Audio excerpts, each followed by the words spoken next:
মানে এটা কেন বা হচ্ছে আপনারা এই জিনিসটা এলাও করতে চান কেমন কি কথা বলেন?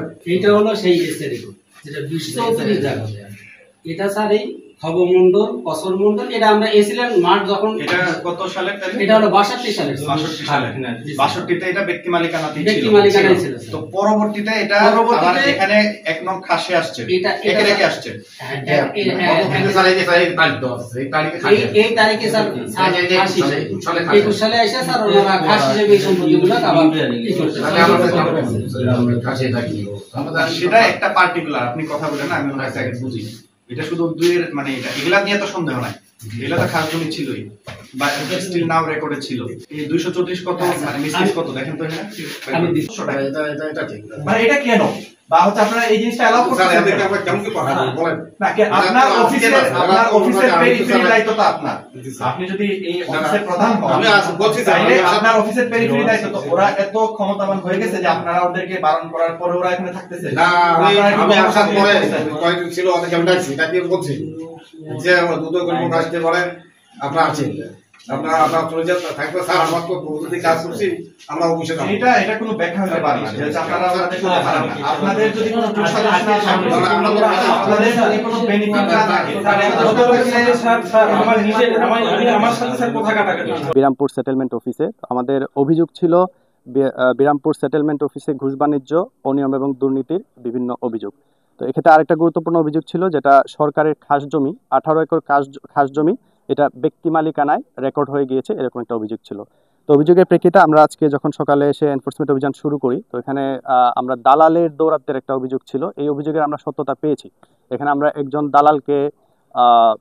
দালালের উপস্থিতি এখানে দেখি এবং তার বক্তব্য অনুযায়ী এখানে আরো অনেক দালালি এখানে মোটামুটি বিভিন্ন সময় কাজ করে এবং তারা বিভিন্ন সেবাগ্রহীতার কাছ থেকে টাকা নিয়ে লোকজনের যোগসাজশে তারা রেকর্ড সংগ্রহ করে দিয়ে থাকে এবং রেকর্ডের যেটা আমরা দেখলাম যে খতিয়ান সংগ্রহ করার ক্ষেত্রে বা পর্চা সংগ্রহ করার ক্ষেত্রে ওনাদের বক্তব্য অনুযায়ী সেটেলমেন্ট অফিসের লোকেদের বক্তব্য অনুযায়ী মূলত 100 টাকা সরকারি ফি। তো সেক্ষেত্রে দালালরা 300 টাকা নিয়ে থাকে এবং এর একটা অংশ এখানকার সাবেক যে ড্রাফটম্যান সাইদুল ইসলাম ছিল ওনাকে বিভিন্ন সময় সরবরাহ করেছেন বলে একজন দালাল আমাদেরকে জানিয়েছেন। তো আমরা এই বিষয়টা নিয়ে আমরা ব্যবস্থা নিতে বলেছি ওনাদেরকে যাতে এখানে দালালের দৌরাত্ম্য না থাকে। আমরা এখানকার ইউনো স্যারের সাথে কথা বলবো যাতে এই অফিসে দালালের কোনো দৌরাত্ম্য না থাকে এই বিষয়টি উনি দেখেন। আর এর বাইরে আরেকটা অভিযোগ যেটা ছিল সেটা হলো সরকারি 18 একর জমি যেটা ব্যক্তি মালিকানায় রেকর্ড হয়ে গিয়েছে।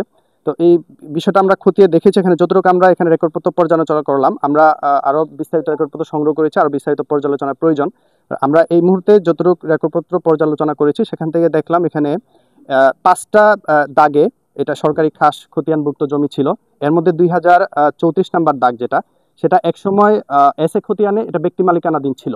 তো ব্যক্তি মালিকানাধীন এই এসএ খতিয়ানের জমিটা পরবর্তীতে সরকারি খাস খতিয়ানভুক্ত হয় সম্ভবত এটা লাওয়ারিশ হওয়াতে এটা মালিকানা কেউ ক্লেম না করার কারণে। তো পরবর্তীতে এসে আবার এটা আপত্তি হয়। তো আপত্তির প্রেক্ষিতে 2008 সালে এটা আবার ব্যক্তি মালিকানায় রেকর্ড হয়। তো এটা গেল আপনার একটা দাগের বিষয়। আর এখানে আরো 4টা দাগের সম্পত্তি যেগুলো সরকারি খাস খতিয়ানভুক্ত ছিল মূলত অর্পিত সম্পত্তি হিসেবে। দাগ নাম্বারগুলো হলো 547, 548, 549 এবং 561। 2006 সালে যে মাঠ পর্চা হয় এই মাঠ পর্চায় মূলত তারা যেটা দাবি করেন যারা আমিনরা মাঠ পর্চা করেছেন এখানে অনুপস্থিত ছিল, কেউ মালিকানা দাবি করেন নাই।